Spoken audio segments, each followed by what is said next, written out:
The message came through every communication channel in the galaxy at the same time. Captain Park was sitting in his command chair when the hologram appeared in front of him.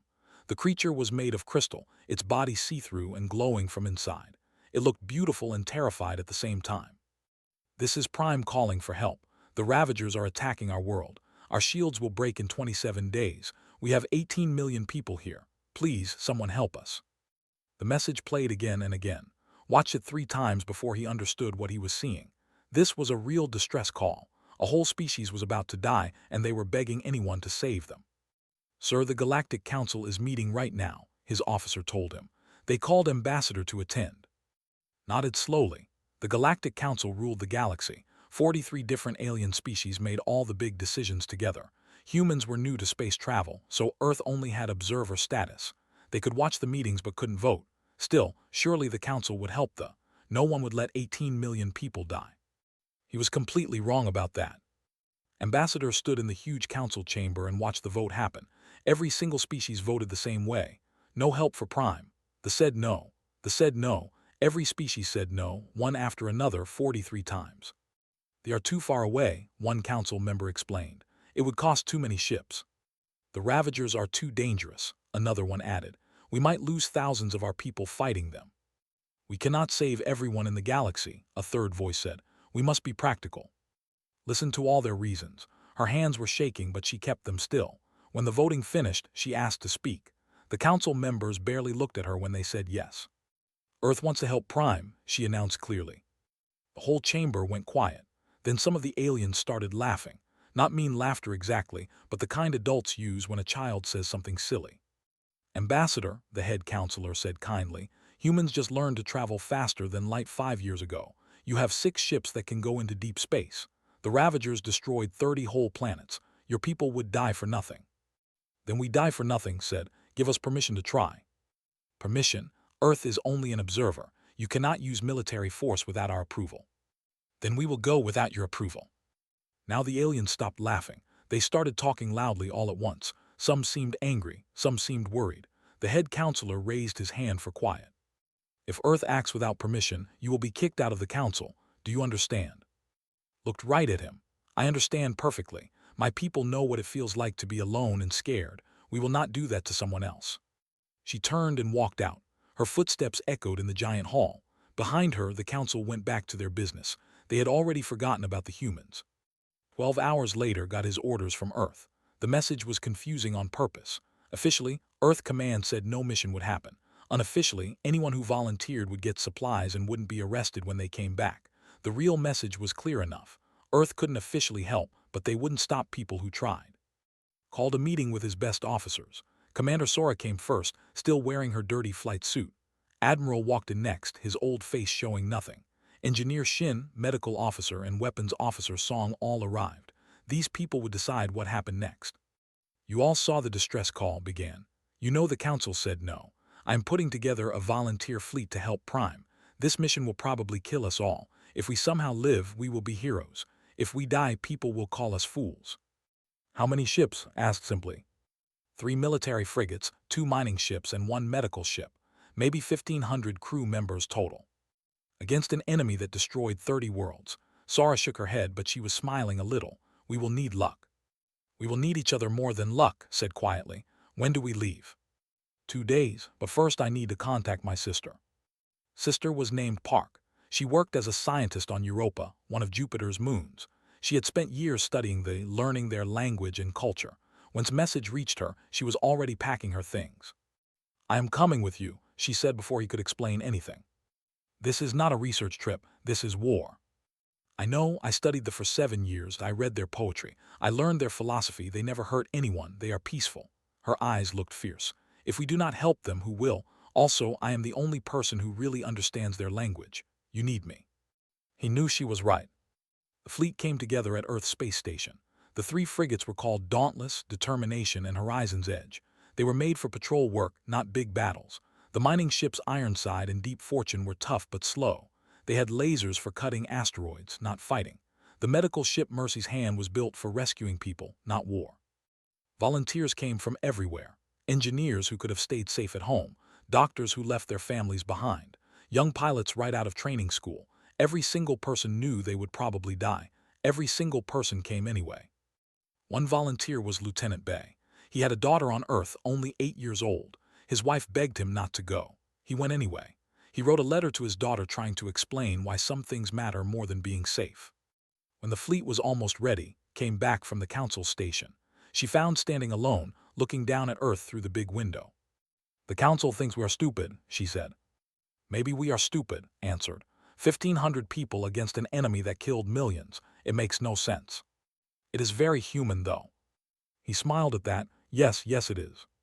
The fleet launched 43 hours after the distress call first came through. As the ships entered hyperspace and left Earth behind, nobody knew if they would ever see home again.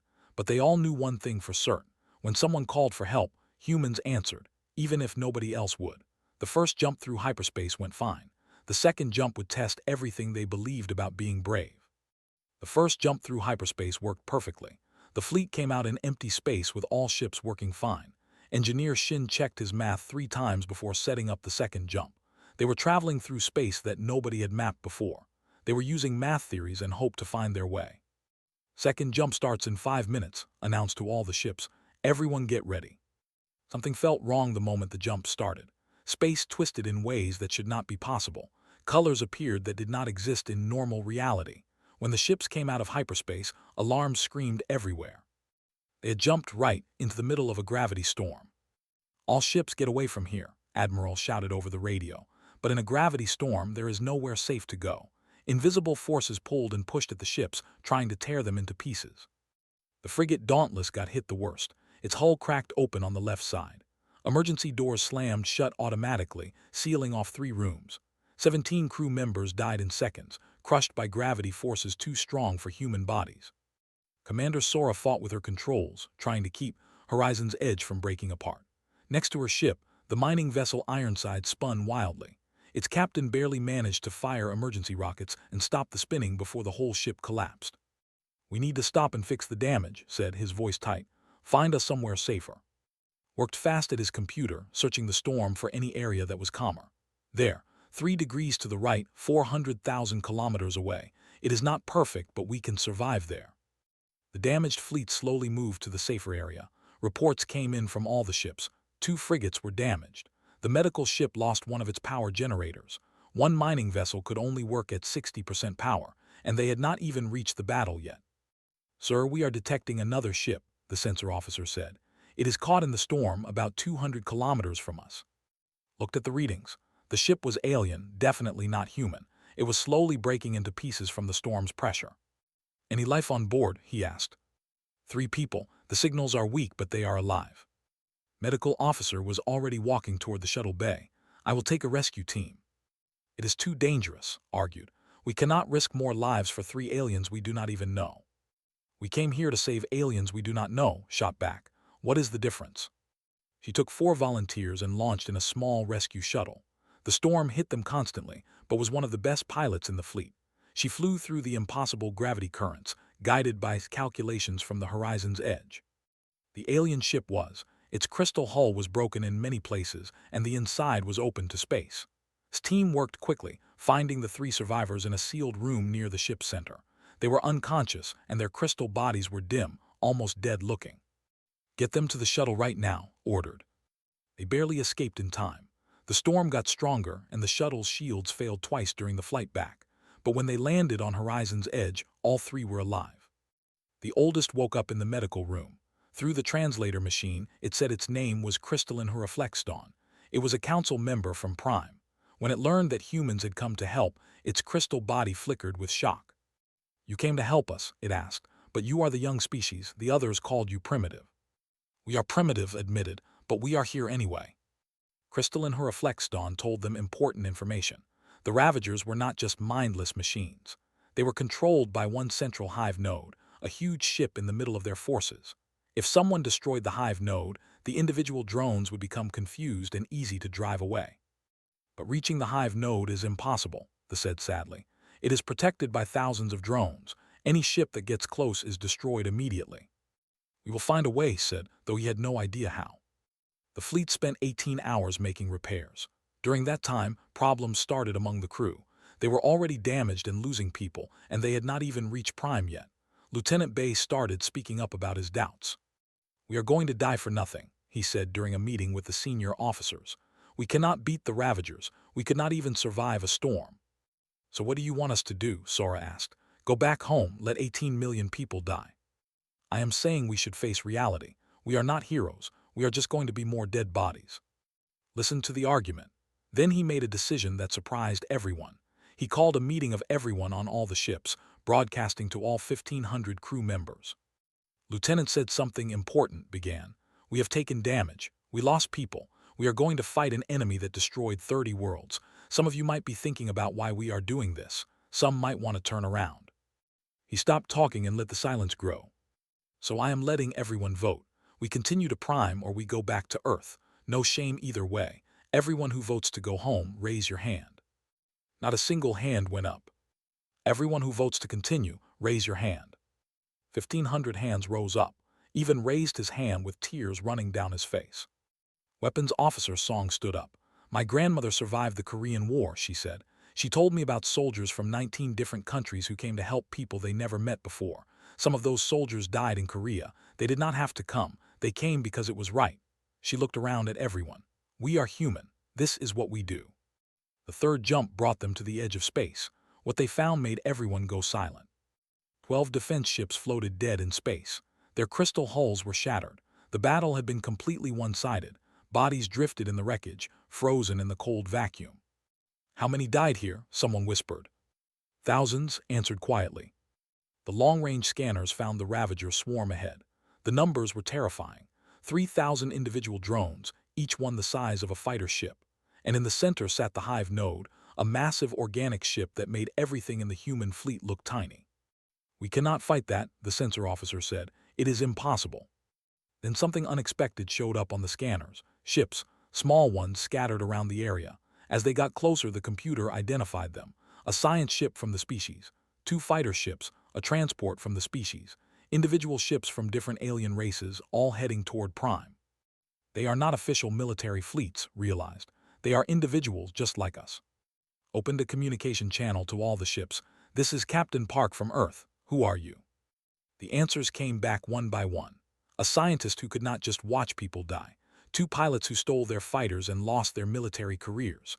A merchant who remembered when her people needed help once, long ago. 40 ships total. Not much compared to 3,000 Ravagers, but it meant something. It proved that not everyone in the galaxy had looked away. "We are not alone," Sora said with a smile. "No, agreed, we are not." The fleet moved forward toward Prime. The 40 independent alien ships followed behind them. Ahead of them, the Ravager swarm waited, and then got a message he did not expect. "It is me." His sister's voice came through clearly.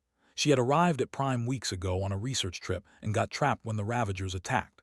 She had been helping to keep their shields working with their scientists to hold the defenses together. "The shields will fail in 71 hours, she told him. "After that, it is over for everyone here." 71 hours. Less than 3 days to beat an enemy that destroyed 30 worlds. The human fleet, damaged and outnumbered, moved forward toward the battle that would change everything. Prime appeared on the view screens like a giant crystal hanging in the darkness of space. The planet's surface sparkled with cities made of living light, beautiful and delicate.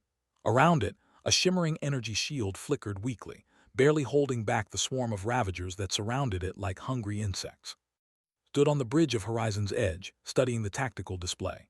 The Ravager swarm moved in complex patterns, testing the shield for weak spots. Each drone was part machine and part living tissue, able to adapt and learn. The Hive node sat in the center of the formation, a massive structure that pulsed with dark energy. "We need a plan," Admiral said, joining at the display. The senior staff gathered around them. Sora and all stood there. They all knew what they were looking at was impossible to beat.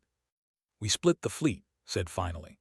"The military ships attack the swarm and draw them away from the Hive node. Meanwhile, a small strike team goes inside the node itself and destroys the reactor." "That is suicide," said flatly. "The moment we attack, those drones will tear us into pieces." "Probably," agreed, "but it is the only chance Prime has." Sora stepped forward. "I will lead the strike team." Commander started to argue, but she interrupted him. "I'm the best pilot we have. If anyone can fly a ship through that swarm, it is me." She looked at. "I need 11 people, specialists, and we need a Ravager drone ship to fly." "We do not have a Ravager ship," pointed out. We will. There are dead drones in the wreckage from the battle. I can fix one and make it fly. He paused. If its signature matches the swarm, we might be able to slip through without being noticed. Might repeated, how much time do we have? 71 hours before the shields fail, said. We attack in 12 hours. That gives time to prepare the ship and everyone time to rest. Nobody rested. They all knew these might be their last hours alive. On Prime Surface, Park worked with the scientists in the Shield Control Center. The building was made entirely of crystal, with transparent walls showing the city outside. Moved through the streets preparing for the worst. Families held each other close. Children, small crystalline forms, stayed near their parents. A young approached. It called itself Prism of Evening Light and had been assigned to help her. Through its translator, it asked the question everyone wanted to know. Why did you come? Your species barely knows us. Looked at the children visible through the transparent walls. Because someone should, she said simply. Because we know what it feels like to be alone and scared. Because if we do not help each other, what is the point of reaching the stars? Prism of Evening Light made a sound like wind chimes. Its translator said it was the way of crying. 12 hours later, the attack began. The 3 human frigates launched first. Dauntless, Determination, and Horizon's Edge flew forward together. Behind them came the mining vessels Ironside and Deep Fortune, their industrial cutting lasers charged and ready. The medical ship Mercy's hand stayed back, ready for wounded. The 40 independent alien ships spread out in a loose formation. Every captain knew they were probably flying to their deaths. The Ravager swarm detected them immediately. 3,000 drones turned as one, their bodies shifting and adapting. They moved like a school of hunting fish, flowing toward the human fleet with terrifying speed. All ships fire everything you have. His voice rang out across all the channels. The battle exploded into chaos. Missiles shot from the frigates, each one targeting a different drone. The mining vessels cutting lasers, made for slicing asteroids, carved through Ravager armor. The independent ships fought with desperate bravery. The vessel released electromagnetic pulses. The fighters used their superior speed to dart between enemies. The Ravagers adapted quickly. Within minutes, they had adjusted their armor to resist the missiles. The drones began to swarm individual ships, overwhelming them with pure numbers. The frigate Dauntless took catastrophic damage. 20 drones attached to its hull, tearing through the armor with mechanical claws. Captain ordered everyone to evacuate, but there was no time. The ship's reactor exploded. The blast destroyed the Dauntless and 30 drones with it. 430 crew members died in an instant. Keep fighting, ordered, his voice steady even as his own ship shook from impacts. We need to give the strike team time. While the battle raged outside, Sora flew the captured Ravager drone ship toward the hive node. Her team sat behind her. And 6 others. The ship smelled wrong, like rotting meat mixed with machine oil. Its controls were organic, pulsing under their hands like living flesh. The signature is working, reported. The swarm is not recognizing us as a threat. They slipped through the chaos, weaving between fighting ships and burning debris. A fighter exploded near them. A mining vessel lost its engines and started drifting, but they kept going, heading toward the massive hive node. Up close, the structure was even more terrifying. It looked like a mountain of flesh and metal fused together, pulsing with alien life. Openings dotted its surface, each one large enough for their ship to enter. I'm taking us inside, Sora said. They entered the hive node through one of the organic openings. The interior was a nightmare of corridors made from what looked like exposed veins and cables. Everything pulsed with a rhythm like a heartbeat. The reactor should be at the center, said, checking his scans. We need to go deeper. They moved through the corridors carefully, weapons ready. The team met the first defense drones within minutes. Spider-like machines scuttled along the walls. The humans opened fire, but the drones adapted to each weapon after the first hit. 2 team members died in the first fight, their bodies torn apart by mechanical claws. Outside, the battle was going badly. The human fleet was being destroyed piece by piece. The mining vessel Deep Fortune lost all power and was torn apart by the swarm. The medical ship Mercy's hand saw a damaged frigate about to be overwhelmed. It made a choice. The ship rammed into the cluster of Ravagers attacking the frigate, sacrificing itself to save 400 lives. Admiral watched his fleet die around him. Determination was on fire. Half his crew was dead or dying.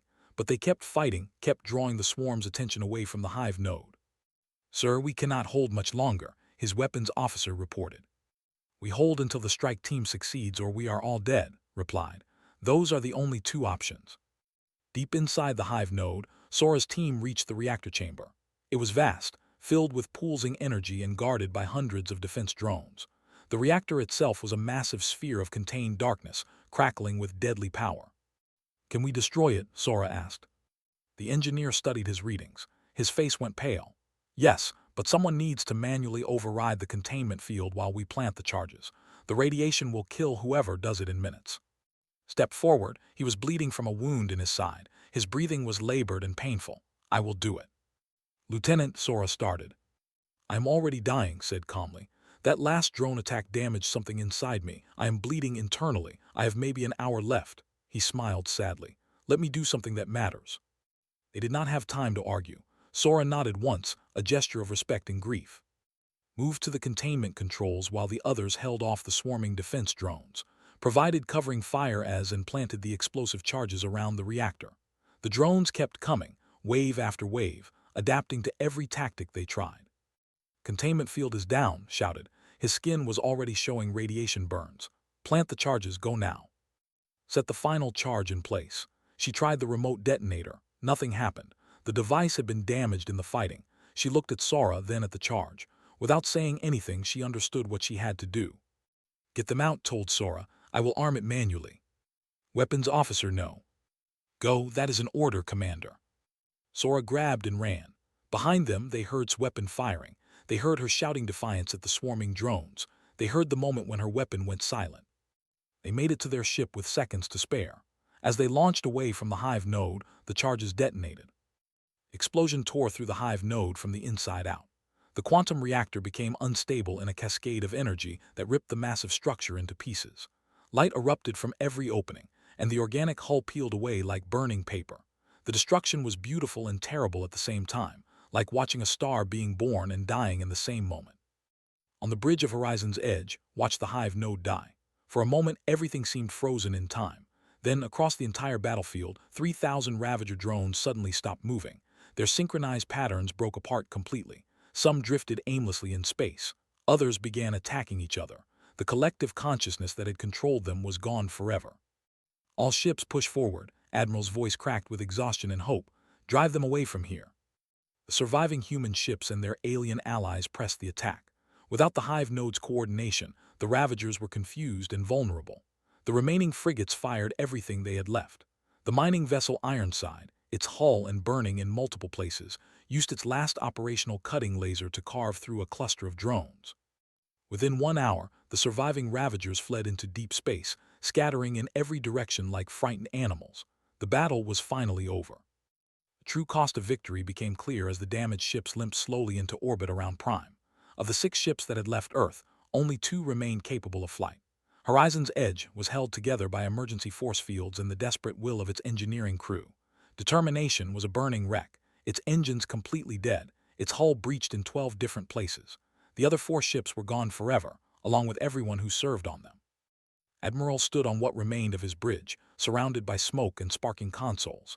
He did a quick count of the survivors being evacuated from the damaged sections. Of the 1,500 humans who had volunteered for this mission, only 827 remained alive. 673 were dead. They had been killed in the gravity storm in the battle or inside the hive node. The independent alien ships had suffered even worse losses. Of the 40 vessels that had joined the human fleet, only 3 survived the battle. The brave scientist who had his government was among the dead. His ship had performed a suicide run into a Ravager command cluster, buying precious seconds for others to escape. But Prime was safe.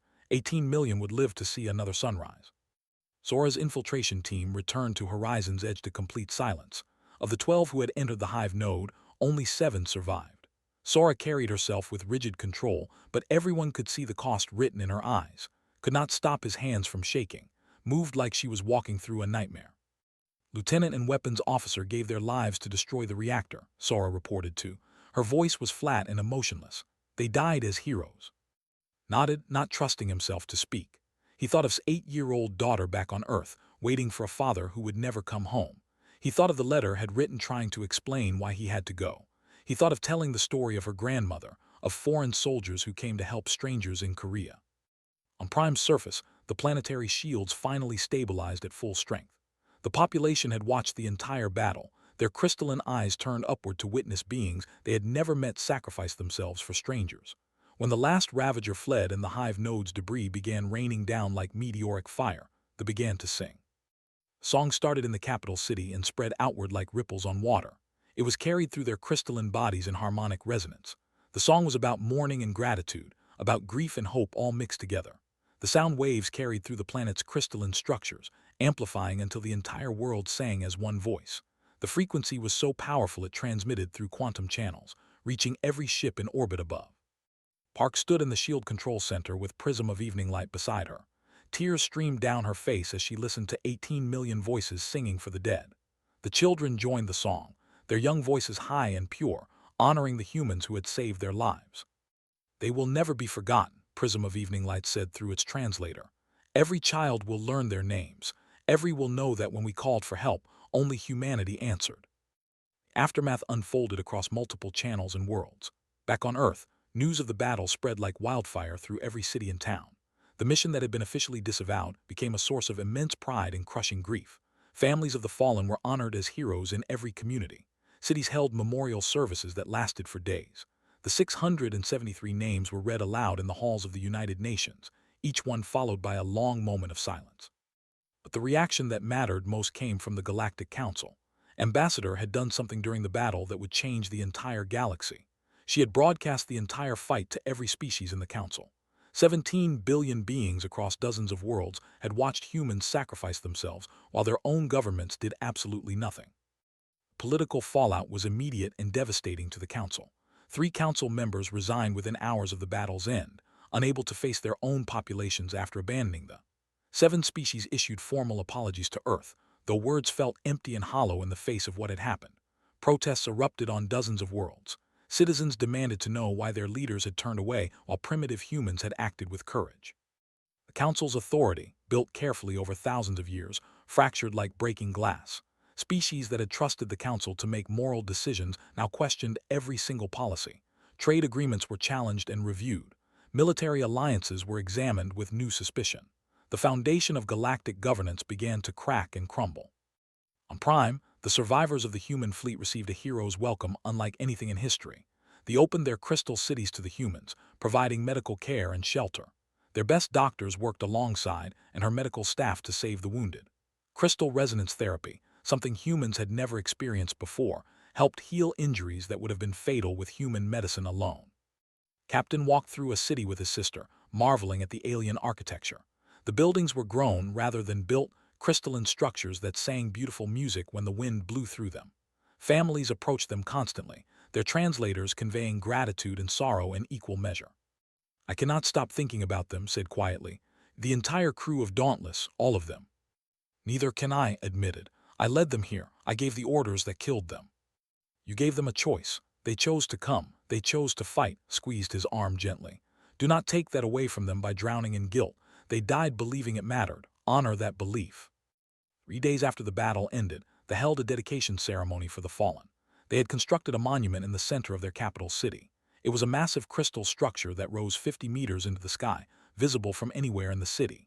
Inside the crystal, preserved forever through quantum recording technology, were the faces and voices of every human who had died. Their images glowed with internal light. Their words echoed through crystalline chambers that would never fade. Stood before the monument with all the surviving crew members. He listened to his last words preserved in perfect clarity forever. "Let me do something that matters." His voice followed immediately after. "We are human. This is what we do." Then came the voices of the 430 crew members of Dauntless, recorded during their final moments before the explosion. They spoke messages of love to families they would never see again. Admiral, his arm in a medical sling and his face from burns, stepped forward to address the assembled crowd of Inhumans. 673 names are carved into this monument," he said. His voice was thick with emotion but steady. 673 people who could have stayed home in safety. They came because they believed that species, distance, and politics do not matter when someone needs help. He paused, struggling to continue. They were right about that. The ceremony ended with another song. This one was not about mourning, but about remembrance and eternal gratitude. The sound carried across the entire city, and the humans felt it resonating deep in their bones. It was a promise that these sacrifices would never be forgotten by anyone. But the story was far from over. In orbit above Prime, something unexpected was happening. Ships were arriving from across the galaxy, not invasion forces or military fleets, but individuals making personal choices. a merchant captain from the species who had heard the broadcasts and could not stay away, a group of scientists who completely disagreed with their government's decision, two families who brought supplies and medicine as gifts. One by one, people from across the galaxy came to Prime. They came to help with repairs. They came to honor the dead. They came because they had watched humans do what their own species would not do, and they came to join something completely new. 3 weeks after the battle ended, Ambassador returned to the Galactic Council station for the last time. She had been officially summoned to answer for humanity's unauthorized military action. The Grand Chamber was packed with representatives from all 43 member species. Every eye in the room focused entirely on her as she entered alone. The head counselor spoke first. His tone was formal and cold. Ambassador, Earth violated direct council orders by deploying military forces without proper authorization. 673 humans died in an action we explicitly forbade. What do you have to say in your defense? Stood alone at the center of the massive chamber. She carried no notes or prepared speech. She simply played a recording for everyone to see. It was footage from the battle itself. The Ravager swarm attacking in waves. The frigate Dauntless exploding in a ball of fire. The medical ship Mercy's hand ramming into the enemy to save other lives. His final moments inside the hive node as radiation burned his skin. Staying behind to arm the charges manually, knowing she would die. Through it all, the audio carried the voices of humans fighting and dying for a species they barely knew existed. The recording ended with the planetary song. 18 million voices singing in gratitude for those who saved them. Let the silence stretch for a long, uncomfortable moment before she spoke. You asked what humanity has to say. That recording is our complete answer. While your species debated and calculated risk versus reward, humans were dying in space. While you worried about precedent and political implications, we worried about 18 million souls who deserved to live. She looked around the chamber slowly, meeting the eyes of representatives who could not hold her gaze. You called us primitive, too emotional, too reckless. You were absolutely right. We are emotional. We do care more about lives than politics, and that recklessness saved an entire civilization from extinction. The head counselor tried to respond, but protests erupted throughout the chamber. Not protests against or Earth. Protests against the council itself. Several species stood up and formally apologized to humanity. 3 more representatives resigned on the spot, unable to justify their government's complete inaction. Earth withdraws from council observer status effective immediately, announced clearly. We did not come to the stars to join a coalition that debates endlessly while people die. We came to explore, to learn, and to help those who need it. She turned to leave, then paused at the door. When the next distress call comes, and it will come, we will answer it, with or without your permission or approval. She walked out of the chamber to absolute silence. Behind her, the council that had ruled the galaxy for thousands of years faced a crisis entirely of its own making. But was not alone in her departure from the council. Ships began leaving the council station almost immediately. Individual vessels, entire families, and small groups who had watched the battle footage and decided they wanted no part of a government that would abandon innocent people to death. They followed ship back to Prime, where something completely new was being born. The independent aliens who had fought alongside humanity formed the foundation of it. The surviving crew members, the pilots, the merchant. They all gathered in the capital city to discuss what came next. Humans joined them, along with grateful who wanted to be part of something better. It was the representative, speaking through translated clicks and whistles, who first proposed the revolutionary idea. We need a new alliance, the translator converted his words. Not based on how old a species is or how much territory they control, based on one single simple principle. When someone calls for help, we answer that call. They named it the Answered Accord. The founding document was remarkably simple, written in plain language that any species could easily understand. It had only one core rule. Member species agreed to respond to distress calls from any sentient beings, regardless of politics, distance, or personal risk. There were no requirements about technology level or military strength. Anyone who agreed to help others in need could join immediately. Humanity became a founding member alongside the joined, the dissidents who had stolen fighters to come help, the merchants who remembered their own history. Within 1 month, 23 different species had joined the accord. Within 6 months, that number grew dramatically to 57 species. Not all of them were small or weak species either. 3 former council members, entire governments rather than just individuals, formally from the council to join the accord instead. The hierarchy of one of the oldest and most respected species in the galaxy shocked everyone by applying for membership. Their representative explained simply and directly, "We forgot why we first reached the stars. Humanity reminded us of that forgotten purpose." The Galactic Council tried to dismiss the accord as a temporary reaction, a flash of emotion that would fade quickly. They were completely wrong. The accord grew stronger month by month while Council authority continued to erode and crumble. Trade networks shifted toward accord members. Diplomatic relationships realigned around the new organization. The galaxy was fundamentally changing, and the Council could only watch it happen. On Earth, the returning survivors were treated as heroes in every city.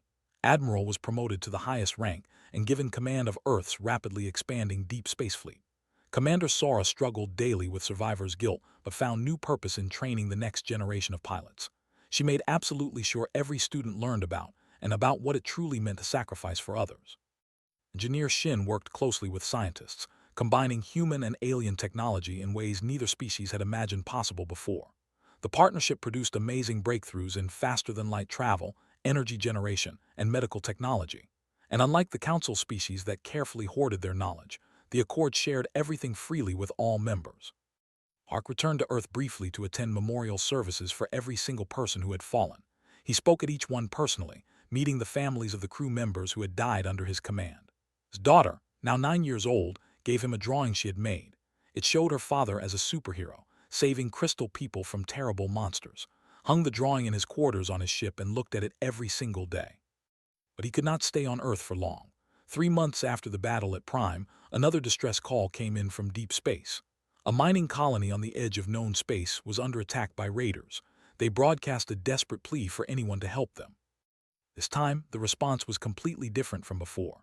47 ships from the Answered Accord arrived together as one unified force. Human frigates flew alongside crystal ships.